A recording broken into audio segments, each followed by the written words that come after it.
ಮಕ್ಕಳು ನಿಮ್ಮ ಮನ್ಯಾಗ ಹಾಲು ಕೊಡೋದು ನಿಲ್ಲಿಸ್ತಂದ್ರೆ ಏನು ಮಾಡ್ತೀರಿ ನೀವು? ಏನು ಮಾಡ್ತೀರಿ? ಮಾರ್ತಿರಿಲ್ಲ? ಹೇಳಕತ್ತಾರ ಮಾರ್ತೀರಿ. ಮನ್ಯಾಗ ಆಕಳಿದ್ದ ಹಾಲು ಕೊಡೋದು ನಿಲ್ಲಿಸಿ ಅದು ಉಪಯೋಗ ಆಗಲಿಲ್ಲ ಅಂದ್ರೆ ಮಾರ್ಬೇಕಂತೇಳಿ ವಿಚಾರ ಮಾಡ್ತೀರಿ. ಅದ ನೀವು ಮನೆಯಾಗಿದ್ದ ನೀವು ಉಪಯೋಗ ಆಗ್ಲಿಕ್ಕಂದ್ರೆ ನಿಮ್ಮನ್ನ ಏನು ಮಾಡ್ಬೇಕು ನೋಡ್ರಿ?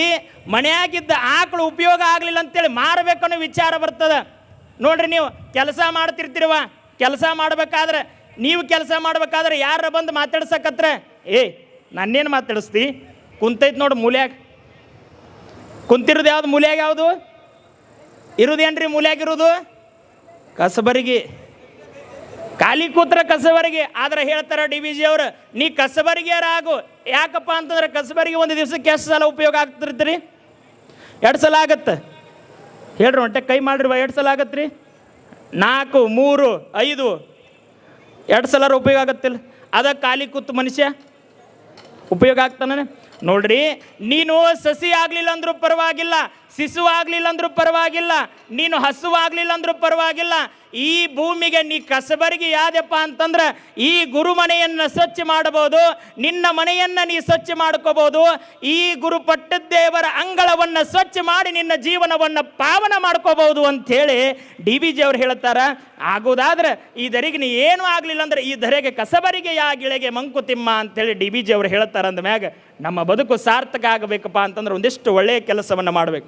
ನಮ್ಮ ಜನ ಏನು ತಿಳ್ಕೊಂಡು ಬಿಟ್ಟಾರೆ ಈಗೆಲ್ಲ, ನಮ್ಮ ಬದುಕಿಗೆ ಕಿಮ್ಮತ್ತು ಹೆಂಗೆ ಬರ್ತದೆ ಅಂದ್ರೆ 4 ಜನ ನಮ್ಮ ಸ್ಟೇಟಸ್ ಹಾಕೋದ್ರಿಂದ ನಮ್ಮ ಕಿಮ್ಮತ್ತು ಹೆಚ್ಚಾಗತ್ತನ್ರಿ?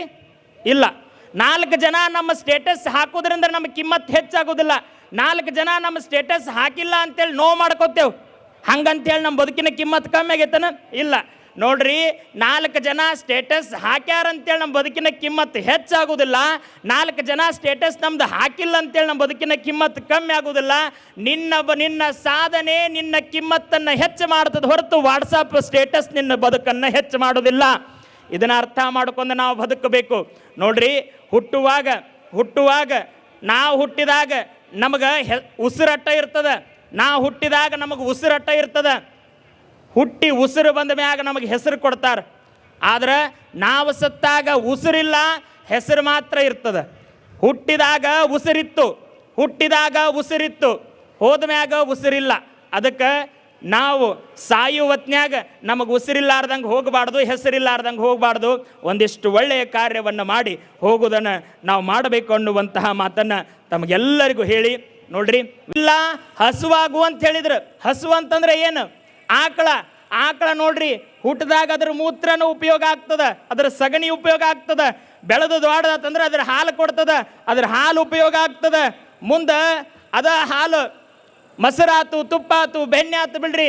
ಆದ್ರೆ ಅದು ದೊಡ್ಡ ಸತ್ತ ಮ್ಯಾಗ ಉಪಯೋಗ ಆಗಲ್ಲ ಅಂತೇಳಿ ನಾವು ತಿಳ್ಕೊಂಡೆವು.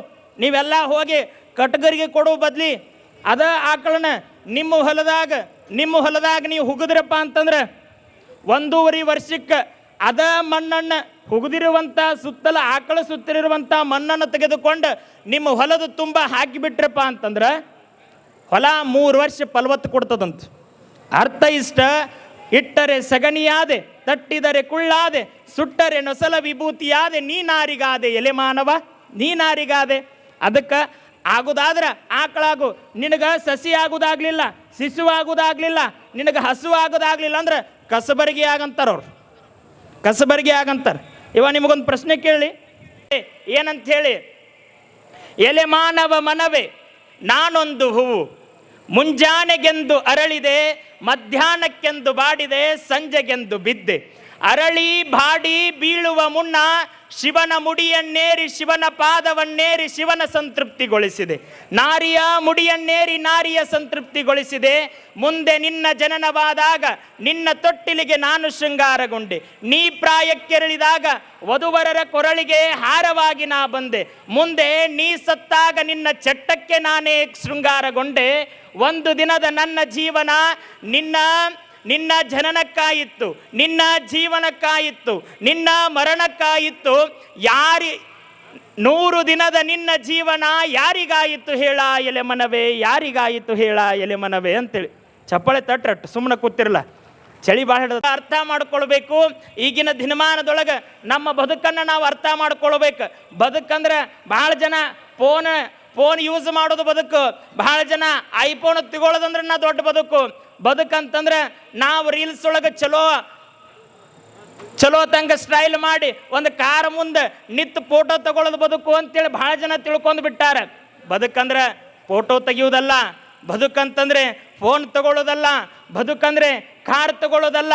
ಬದುಕಂತಂದ್ರೆ ಹೆಂಗಿರಬೇಕಪ್ಪ ಅಂತಂದ್ರೆ ಬಸವಣ್ಣನಂತಹ ಬದುಕಾಗಬೇಕು, ಹಾನಗಲ್ಲ ಕುಮಾರ ಮಹಾಸ್ವಾಮಿಗಳಂತಹ ಬದುಕಾಗಬೇಕು. ನಮ್ಮ ಬಟ್ಟಿ ವಸ್ತ್ರ ಚಪ್ಪಲ್ಲು ಆಭರಣ ಇವೆಲ್ಲ ನಾವು ಹಾಕೊಳ್ಳೋದ್ರಿಂದ ಕಿಮ್ಮತ್ತು ಬಂದೈತೆ ಅವಕ್ಕೆ ಹೊರತು ಅವನ್ನ ಹಾಕೊಳ್ಳೋದ್ರಿಂದ ನಮಗೆ ಕಿಮ್ಮತ್ತು ಬಂದಿಲ್ಲ ಅನ್ನುವಂತಹ ಜ್ಞಾನ ನಮ್ಮೊಳಗಿರಬೇಕು. ಅದಕ್ಕೆ ಬದುಕು ಭಾಳ ಚಂದ ಆಗಿರಬೇಕು. ಹೆಂಗಿರಬೇಕಪ್ಪ ಅಂತಂದ್ರೆ ಹೂವಿನಂಗಿರ್ಬೇಕಂತೇಳಿ ಒಂದು ಕವಿ ಭಾಳ ಹಾಡಾಕತ್ತದ. ಹೂವ ನಾನು ಬದುಕುದು ಒಂದು ದಿವಸ, ನಿನ್ನ ಜನನಕ್ಕಾದೆ, ನಿನ್ನ ಜೀವನಕ್ಕಾದೆ, ನೀ ಸತ್ತಾಗ ನಿನ್ನ ಚಟ್ಟಕ್ಕೂ ನಾನು ಶೃಂಗಾರ ಆದ್ಯ. 100 ದಿವಸ ನೀ ಬದುಕಾಕತ್ತೀಯಲ್ ತಮ್ಮ, ನೀ ಯಾರಿಗಾದಿ ಹೇಳು, ನೀ ಯಾರಿಗಾದಿ ಹೇಳು. ಅದಕ್ಕೆ ಬದುಕು ಭಾಳ ಚಂದ ಆಗ್ಬೇಕಂದ್ರೆ ಸ್ವಲ್ಪ 4 ಜನಕ್ಕೆ ಬೇಕಾಗುವಂಗೆ ಬದುಕಬೇಕು. ಹಿಂಗೆ ಬದುಕಬಾರ್ದು. ಹೆಂಗೆ ಬೇಕಾಗುವಂಗೆ ಬದುಕಬೇಕ್ರಿ, ಹೆಂಗೆ ಬೇಕಾಗುವಂಗೆ ಬದುಕಬೇಕು. ನೀರು ಹರಿಯಾಕತ್ತೈತಂದ್ರೆ ಅದು ತನ್ನ ಸಲುವಾಗಿ ಹರಿಯಾಕತ್ತಿಲ್ಲ, ನಮ್ಮ ಸಲುವಾಗಿ ಹರಿಯಾಕತ್ತೈತಿ. ಒಂದು ಗಿಡ ಹುಟ್ಟುತ್ತಾ ಆಕ್ಸಿಜನ್ ಕೊಡ್ತದ, ಬೆಳೀತಾ ನೆರಳು ಕೊಡ್ತದ, ಬೆಳೆದು ದೊಡ್ಡದಾತಂದ್ರೆ ಹಣ್ಣು ಕೊಡ್ತದ. ಅದ ಗಿಡ ಒಣಗುತ್ತಪ್ಪ ಅಂತಂದ್ರೆ ಅದನ್ನು ಕಡ್ದೇವಪ್ಪ ಅಂತಂದ್ರೆ ಅದನ್ನು ಒಲೆಯಾಗಿಟ್ರೆ ಸುಟ್ರಪ್ಪ ಅಂತಂದ್ರೆ ಅಡಿಗೆ ಆಗ್ತದ. ಅದ ಕಟ್ಟಿಗೆ ತಗೊಂಡು ನಮ್ಮ ಮೈ ಮ್ಯಾಗಿಟ್ರೆ ನಾವು ಸುಟ್ರೆ ಹೆಣ ಹಾಕ್ಯವು. ಅಷ್ಟೇ ಯಾಕೆ, ಅದ ಗಿಡ ಕಡ್ದೇವಂದ್ರೆ ನಮ್ಮ ಮನೆ ಮ್ಯಾಗಿನ ಜಂತಿ ಆಗ್ತದೆ.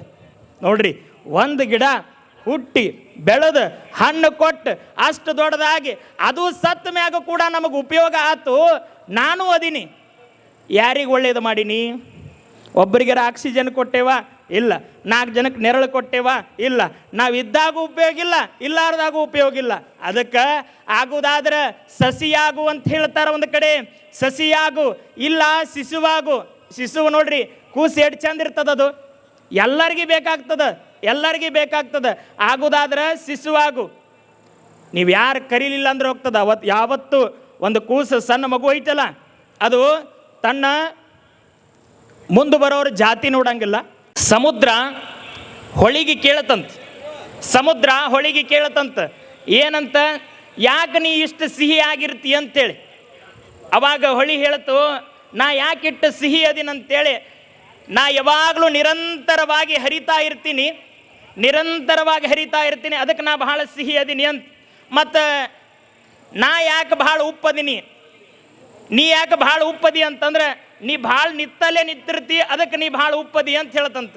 ಅರ್ಥ ಇಷ್ಟ, ಯಾವುದು ನಿರಂತರ ಚಲನೆಯೊಳಗಿರ್ತದೋ ಅದು ಬಹಳ ಸಿಹಿಯಾಗಿರ್ತದ, ಅದು ಬಹಳ ಬೇಕಾಗಿರ್ತದ. ಯಾವುದು ನಿತ್ತಲ್ಲೇ ನಿಲ್ತದ ಅದು ಬಹಳ ಉಪ್ಪಾಗಿರ್ತದ, ಅದು ಬಹಳ ಖಾರವಾಗಿರ್ತದ, ಅದು ಯಾರಿಗೂ ಬೇಕಾಗುವುದಿಲ್ಲ. ಸಮುದ್ರ ಬಹಳ ದೊಡ್ಡದಿದ್ರೂ ಕೂಡ ಬಹಳ ಜನಕ್ಕೆ ಬೇಕಾಗೋದಿಲ್ಲ. ಹೊಳಿ ಸಣ್ಣಗೆ ಹರಿದ್ರೂ ಕೂಡ ಎಲ್ಲರಿಗೂ ಬೇಕಾಗ್ತದ. ನೀ ಎಲ್ಲರಿಗೂ ಬೇಕಾಗುವಂಗೆ ಆಗಬೇಕಂದ್ರೆ ಹೊಳಿ ಆಗು, ಎಲ್ಲರಿಗೂ ಬೇಡಾಗುವಂಗೆ ಆಗಬೇಕಂದ್ರೆ ಸಮುದ್ರ ಆಗು ಅಂಥೇಳಿ ಅಲ್ಲಿ ತಿಳಿಸಿಕೊಡ್ತಾರೆ. ಅದಕ್ಕೆ ನಾವು ವಿವೇಕಾನಂದರು ಹೇಳ್ತಾರೆ ಏನಂತ, ಎದ್ದೇಳಿ ಗುರಿ ಮುಟ್ಟುವ ತನಕ ನಿಲ್ಲದಿರಿ ಅಂತೇಳಿ ಸ್ವಾಮಿ ವಿವೇಕಾನಂದರು ಹೇಳಿದ್ರೆ, ನಮ್ಮ ಜನ ಹೆಂಗೆ ಮಾಡಕತ್ತಾರಂದ್ರೆ, ಎದ್ದೇಳ್ರಿ, ಫೋನ್ ತಗೊಳ್ರಿ, ಡಾಟಾ ಖಾಲಿ ಆಗೋ ಮಟ್ಟ ಇನ್ಸ್ಟಾಗ್ರಾಮ್ ನೋಡ್ರಿ, ರೀಲ್ಸ್ ನೋಡ್ರಿ, ವಾಟ್ಸಪ್ ನೋಡ್ರಿ, ಡಾಟಾ ಖಾಲಿ ಮಾಡಿ ತಿಕ್ಕ್ರಿ. ಹಿಂಗಾಗೈತೆ ನಮ್ಮ ಯುವಕರದು. ಅದಕ್ಕೆ ಯುವಕರಂದ್ರೆ ಬರೀ ಫೋನಿನ್ಯಾಗ ಕುತ್ಕೊಳ್ಳೋರು ಆಗಬಾರ್ದ್ರು. ಯುವಕರಂತಂದ್ರೆ ಸುಮ್ಮನೆ ಒಂದು ಯಾವುದೋ ಮೂಲೆಯೊಳಗಿರೋರು ಆಗಬಾರ್ದು. ಯುವಕರಂದ್ರೆ ನಿರಂತರತೆಯನ್ನು ಹೊಂದಿರುವವರು ಯುವಕರಾಗಬೇಕು. ಚಟ ಮಾಡೋರು ಯುವಕರಲ್ಲ, ನಿರಂತರ ಚಟುವಟಿಕೆಯೊಳಗೆ ಇರೋರು ಯುವಕರು ಅಂಥೇಳಿ ವಿವೇಕಾನಂದರು ಮತ್ತೊಂದು ಕಡೆ ಹೇಳ್ತಾರೆ. ಹಾಗಾಗಿ ಯುವಕ ಅನ್ನೋದು ಈ ದೇಶದ ಬಹಳ ದೊಡ್ಡ ಶಕ್ತಿ. ಮತ್ತು ಬಹಳ ದೊಡ್ಡ ಶಕ್ತಿ ಅಂದಮೇಲೆ ಯುವಕರು ಹೆಂಗಿರಬೇಕು? ಒಂದು ಕಡೆ ನಮ್ಮ ಬದುಕಿಗೆ ಕಿಮ್ಮತ್ತು ಹೆಂಗೆ ಬರ್ತದೆ ಅಂದ್ರೆ, 4 ಜನ ನಮ್ಮ ಸ್ಟೇಟಸ್ ಹಾಕೋದ್ರಿಂದ ನಮ್ಮ ಕಿಮ್ಮತ್ತು ಹೆಚ್ಚಾಗತ್ತನ್ರಿ? ಇಲ್ಲ. 4 ಜನ ನಮ್ಮ ಸ್ಟೇಟಸ್ ಹಾಕೋದ್ರಿಂದ ನಮ್ಮ ಕಿಮ್ಮತ್ತು ಹೆಚ್ಚಾಗೋದಿಲ್ಲ. 4 ಜನ ನಮ್ಮ ಸ್ಟೇಟಸ್ ಹಾಕಿಲ್ಲ ಅಂತೇಳಿ ನೋವು ಮಾಡ್ಕೋತೇವೆ. ಹಂಗಂತೇಳಿ ನಮ್ಮ ಬದುಕಿನ ಕಿಮ್ಮತ್ತು ಕಮ್ಮಿ ಆಗೈತನ? ಇಲ್ಲ. ನೋಡ್ರಿ 4 ಜನ ಸ್ಟೇಟಸ್ ಹಾಕ್ಯಾರ ಅಂತೇಳಿ ನಮ್ಮ ಬದುಕಿನ ಕಿಮ್ಮತ್ತು ಹೆಚ್ಚಾಗುವುದಿಲ್ಲ, 4 ಜನ ಸ್ಟೇಟಸ್ ನಮ್ದು ಹಾಕಿಲ್ಲ ಅಂತೇಳಿ ನಮ್ಮ ಬದುಕಿನ ಕಿಮ್ಮತ್ತು ಕಮ್ಮಿ ಆಗುವುದಿಲ್ಲ. ನಿನ್ನ ಸಾಧನೆ ನಿನ್ನ ಕಿಮ್ಮತ್ತನ್ನು ಹೆಚ್ಚು ಮಾಡ್ತದೆ ಹೊರತು ವಾಟ್ಸಪ್ ಸ್ಟೇಟಸ್ ನಿನ್ನ ಬದುಕನ್ನು ಹೆಚ್ಚು ಮಾಡೋದಿಲ್ಲ. ಇದನ್ನ ಅರ್ಥ ಮಾಡ್ಕೊಂಡು ನಾವು ಬದುಕಬೇಕು ನೋಡ್ರಿ.